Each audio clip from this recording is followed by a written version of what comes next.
Mr. President, I want to talk about the Arctic today. I want to talk about the value of an amazing part of the globe and the opportunities that we have in the Arctic, the opportunities that we have as an Arctic nation. We've got a map here. This is the bathymetric chart of the Arctic Ocean. It's a view that perhaps most Americans are not intimately familiar with. And you look at it and say, you know, where on planet Earth is this? Well, just to locate everybody a little bit, here you've got Russia, Greenland, Canada over here, and the United States. This is the state of Alaska here with all of the interior Arctic areas there. But an amazing mass located at the top of the globe. And an area where, quite honestly, most Americans kind of put it out of sight, out of mind, and the only time they really think about the Arctic is when their temperatures where they are make it feel like the Arctic. So there's probably going to be a lot of folks here in Washington, D.C. tomorrow that are thinking, yeah, maybe we do live in an Arctic nation because I'm feeling it here. Well, it doesn't make any difference whether we've got a storm coming at us or whether it's the heat of the summer in Washington, D.C., or the fall up in New England, or the warm winter temperatures in a place like Arizona. Wherever you reside in this country, you are part of an Arctic nation. Mr. President, I'm willing to bet that when you were elected to the state of Colorado to represent the state of Colorado, you didn't think at that time that you were also elected to be a senator for the Arctic. But in fact, you are, because we are an Arctic nation. So in Colorado, I suppose you're probably now thinking, well, tell me why the Arctic is relevant to Colorado, other than the fact that we also share some good winters and have an appreciation for the snow and colder climates. But in your state of Colorado, 30%, 30.5% of the total exports that go out of Colorado are exported to Arctic nations. Now think about that. 30% of what goes out of Colorado is exported to an Arctic nation, one of the 8 Arctic nations: Canada, Finland, Greenland, Iceland, Norway, Russia, Sweden. These are your trading partners right here, Mr. President. Our colleague from Wyoming was just on the floor. Let's see what Wyoming exports. They're about in the same category as Colorado. 28.3% of the total exports from Wyoming are exported to the Arctic nations. So when you think about the dollars that are coming to Colorado or Wyoming or Maryland as a result of your exports from your state, it causes you to maybe perhaps look at the Arctic a little bit differently. We have an opportunity, Mr. President, to build upon a dynamic relationship and evolving part of the globe as we prepare as a nation to assume the chair of the Arctic Council. This event will take place on April 25th, just a couple months from now. But the Arctic Council is the intergovernmental forum for the 8 nations that have territory inside the Arctic Circle. And again, this is pretty much this map here: Canada, Russia, Denmark, through Greenland, Finland, Iceland, Norway, Sweden, and then, of course, by virtue of the state of Alaska, the United States. The Arctic Council also includes 6 non-voting permanent participant groups that represent the indigenous peoples of the Arctic. There's also 32 observer entities. And the interesting thing with these observer participants, 12 of the 32 are non-Arctic nations. So areas that are not countries that you would think of that would have a keen interest in what is going on with Arctic policy. This is France, Germany, the United Kingdom, China, Japan. What is really impressive to me is that we're seeing the growth in the number of non-Arctic nations that are seeking observer status. Back in the 2013 Arctic Council ministerial meeting that we had in Sweden, 6 nations were admitted as observers. Many others have indicated their interest as well. It's also interesting to note that with the admission of China, all 5 permanent members of the United Nations Security Council are now members or observers of the Arctic Council.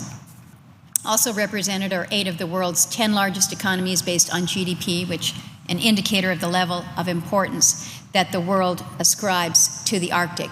So what is happening with the Arctic is again, a keen interest from all over the globe in what is happening. Why is that? What is going on that is capturing the interest, the imagination, the opportunity for nations all over the globe? And so much of it is because this area, an area that for most has always been kind of locked up in a world of ice and permanently frozen in time.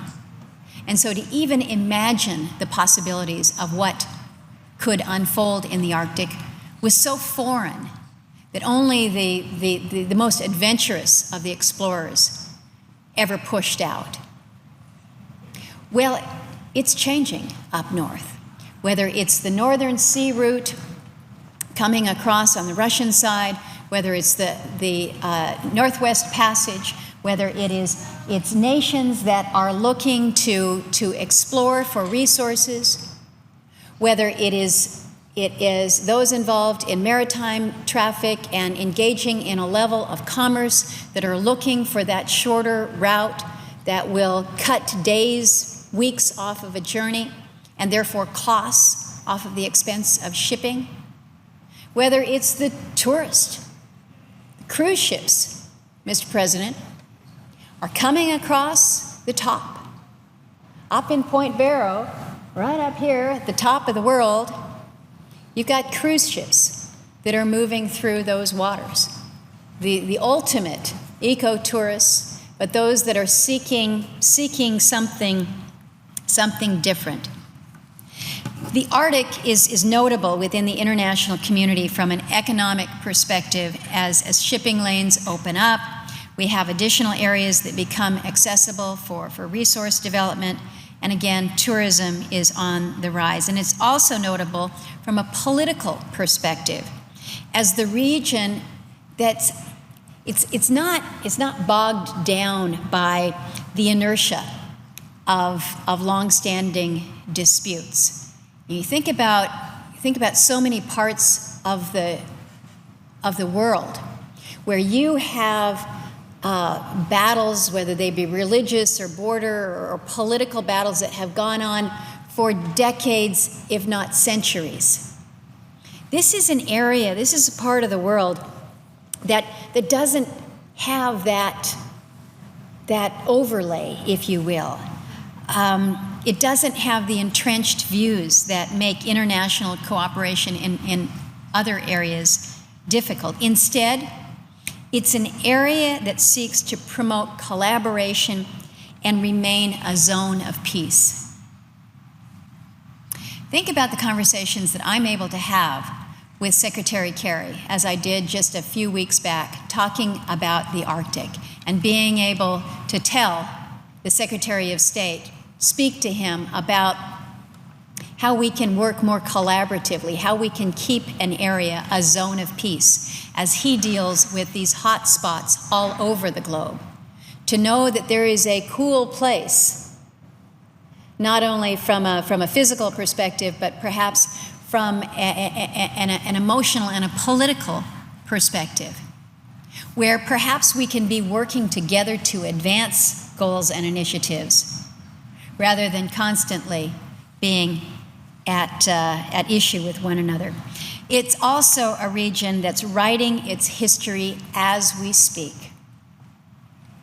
This has been around for a long time, but what is happening at the top of the globe is it's like a clean sheet.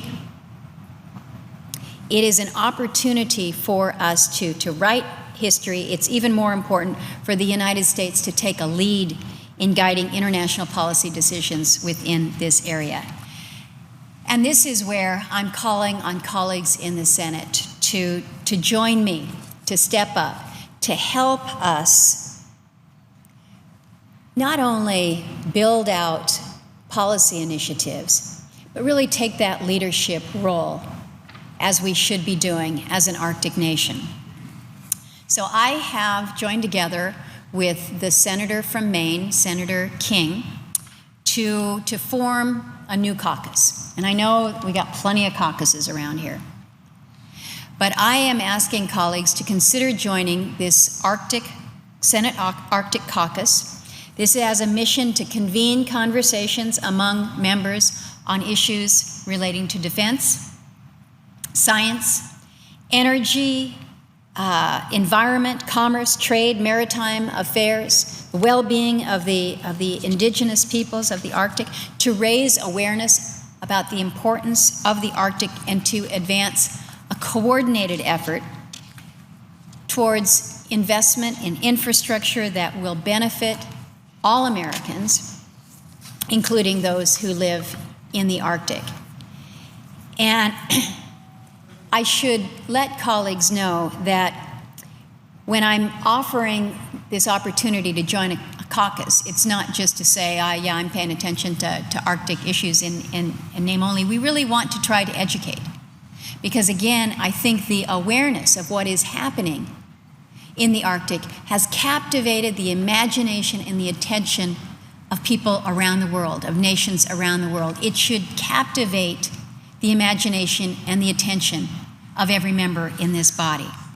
So each one of you will be receiving an invitation to join this caucus, along with a breakdown of your state's exports to the Arctic region, really demonstrating why the Arctic matters to all 50 of the states. So as I've outlined to you, Mr. President, about the benefits that Colorado receives and the benefits that Wyoming receives, all members will be getting that. It was 10 years ago I started an Arctic awareness campaign. It was a long time ago.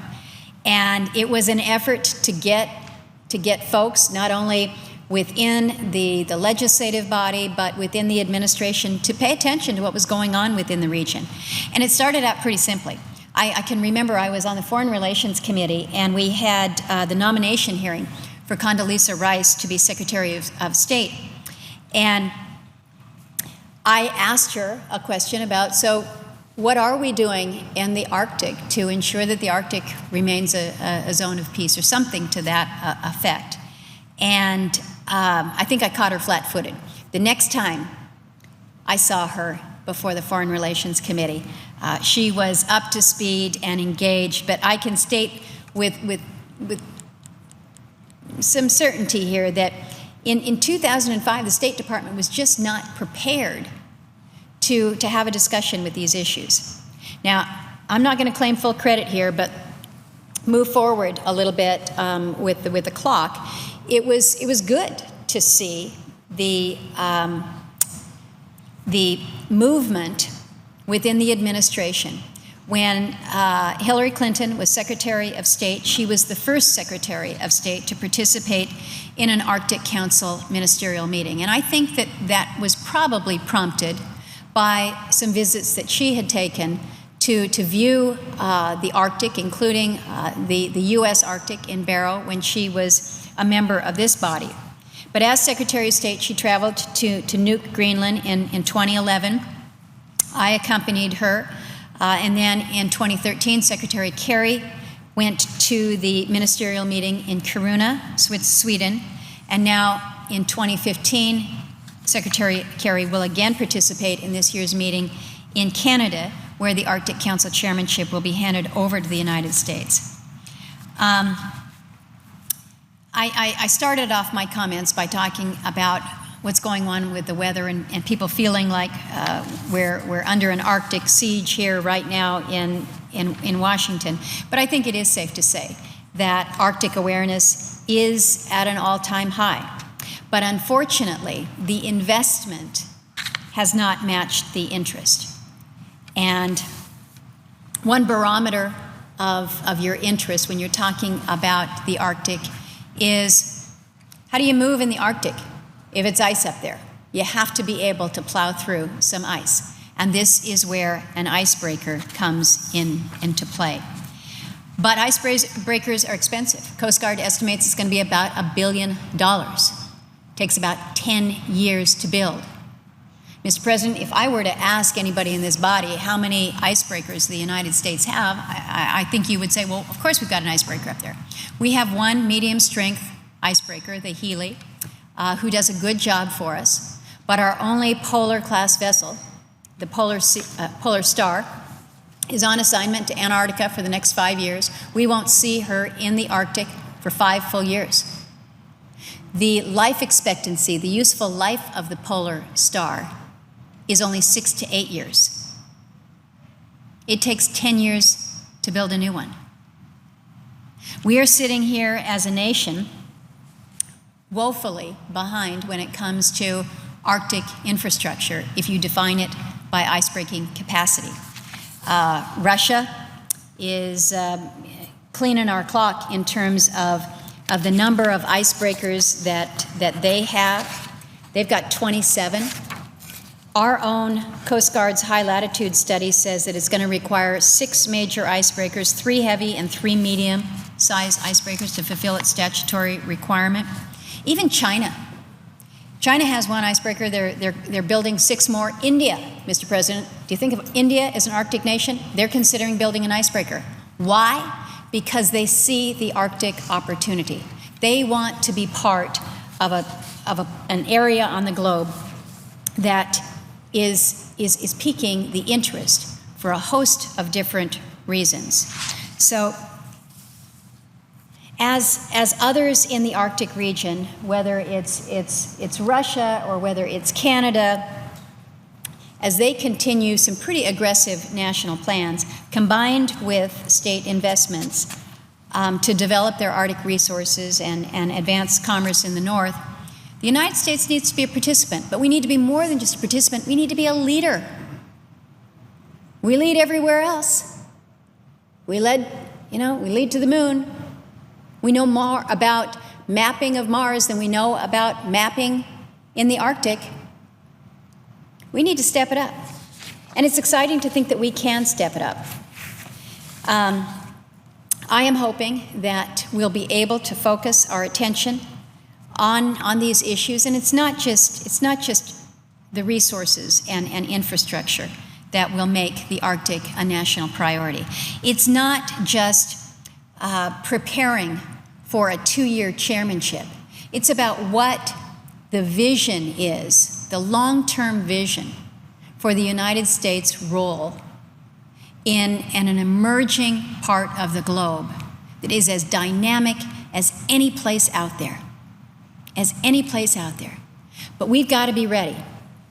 We lack certain basic infrastructure needs. I mentioned the need for icebreaker.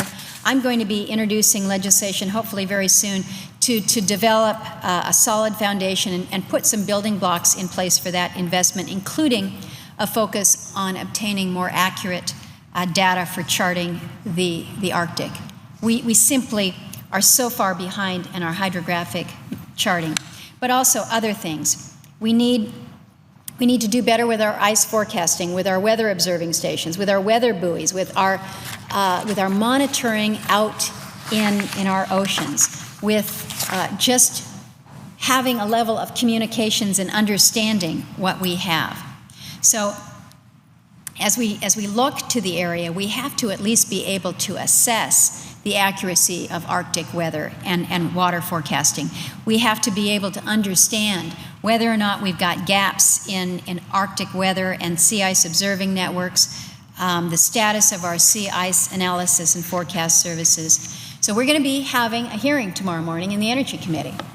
We may be the only committee that is open for business. We may be the only senators that are here in the building, but we're going to be having the first ever hearing on the Arctic. And I think it's fair to say that it's not only the first hearing in the Energy Committee, but the first ever hearing on the Arctic as a whole, instead of just bits and pieces of it. So I'm encouraging all my colleagues who may be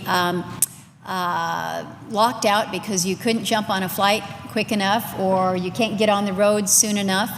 But we will be having, I think, a very informative hearing tomorrow within the Energy Committee to focus on what, again, I'm calling Arctic opportunities. I don't know if the timing of the hearing was just prescient on my part and we knew that this was going to happen. If so, I should also do part-time work as a weather forecaster. But I do think that it is certainly timely.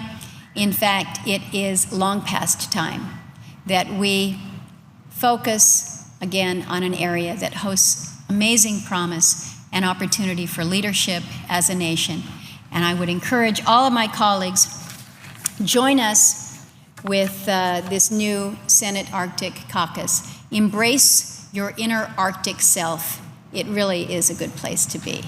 With that, I see that my colleague from Wyoming is here. He's been very patient.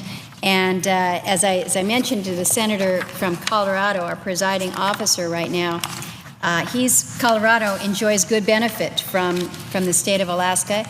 And you find folks in Wyoming, 28% of your total exports from the state of Wyoming do go to Arctic nations. So there's your connect, and look forward to working with both of you colleagues as members of the Energy Committee on these issues of great importance to our nation. With that, I thank my colleagues and I yield the floor.